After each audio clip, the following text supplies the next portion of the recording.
Assalamualaikum warahmatullahi wabarakatuh. Perkenalkan, nama saya Eti Mulia, NPM 1834030057.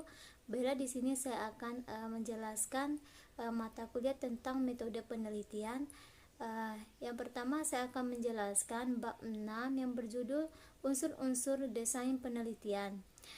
Di sini ada beberapa topik pembahasan. Yang pertama ada desain penelitian, yang kedua tujuan studi eksploratif dan deskriptif kasual, yang ketiga studi kasual, yang keempat tingkat inferensi peneliti terhadap studi, dan ada juga situasi studi diatur dan tidak diatur, dan ada juga strategi penelitian, implikasi manajerial, tinjauan unsur-unsur seksional versus longitudinal. Yang terakhir itu ada unit analisis individu, kelompok, organisasi kebudayaan. Baiklah, di sini saya akan menjelaskan desain penelitian. Desain penelitian ini untuk mengumpulkan pengukuran dan analisis data berdasarkan pertanyaan penelitian dari studi. Penelitian ini dapat dilihat persoalan terkait dengan keputusan yang berhubungan dengan tujuan studi, eksploratif, deskriptif, kasual, strategi penelitian. Contohnya eksperimen, survei, wawancara, studi kasus lokasi penelitian. Yang kedua itu ada tujuan studi, eksploratif, deskriptif, kasual. Nah, studi eksploratif ini dilakukan ketika tidak banyak yang diketahui mengenai situasi yang akan terjadi, atau tidak ada informasi yang tersedia mengenai bagaimana masalah atau persoalan peneliti yang hampir sama diselesaikan di masa lalu.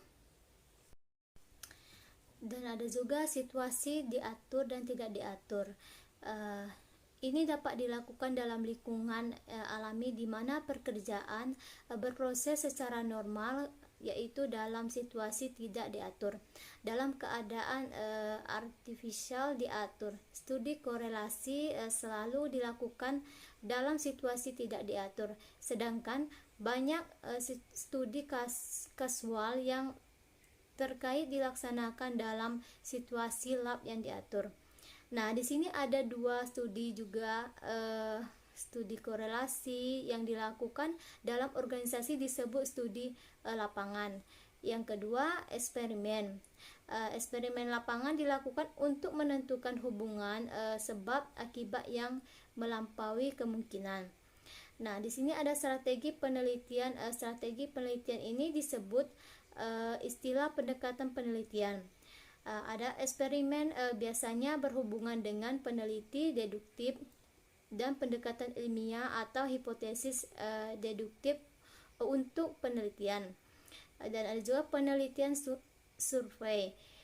Ini untuk mengumpulkan informasi, mendeskripsikan, membandingkan atau sikap dan perilaku.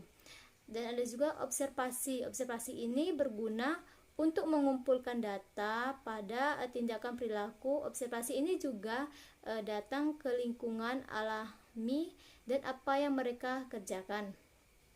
Dan ada juga studi kasus. Studi kasus ini berfokus pada pengumpulan informasi terkait objek acara atau kegiatan seperti unit atau organisasi bisnis tertentu. Dan ada juga teori dasar. Teori dasar ini merupakan prosedur sistematis untuk mengembangkan teori dibuat secara induktif dari data. Yang terakhir itu penelitian tindak induksi oleh konsultan yang ingin memproseskan perubahan dalam organisasi. Baiklah, di sini ada unit analisis individu, pasangan, kelompok, organisasi kebudayaan. Unit analisis ini menunjukkan pada kesatuan data yang disimpulkan selama terhadap analisis data selanjutnya.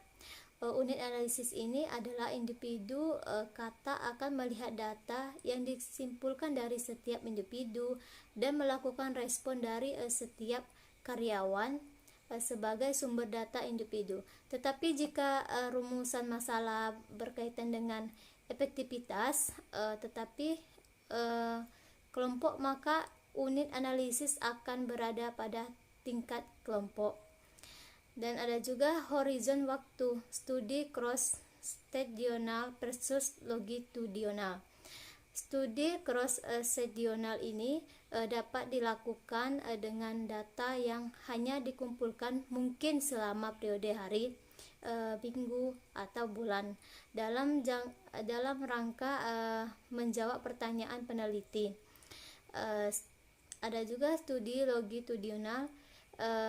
Studi longitudinal ini data dikumpulkan pada dua batas waktu yang berbeda. Studi bukan termasuk jenis, namun dilakukan secara longitudinal melintas periode waktu. Dan ada juga tinjauan unsur-unsur desain penelitian. Ini membahas tentang masalah desain dasar yang berkaitan dengan tujuan studi, jenis investigasi, tingkat intervensi peneliti, keadaan studi, unit analisis, dan horizon waktu. Nah, yang terakhir ada implikasi manajerial. Implikasi manajerial ini untuk memenuhi apa yang berusaha dilakukan oleh peneliti. Manajer juga memahami mengapa laporan terkadang menunjukkan hasil analisis data berdasarkan ukuran sampel yang kecil ketika banyak waktu yang dihabiskan dalam pengumpulan data dari beberapa kelompok melalui seperti dalam kasus studi yang melibatkan kelompok. Nah, itulah hasil dari pembahasan saya dari bab 6 ini. Jika ada salah kata, saya mohon maaf. Kepada Tuhan saya mohon ampun. Saya akhiri, wabillahi taufik hidayah. Wassalamualaikum warahmatullahi wabarakatuh.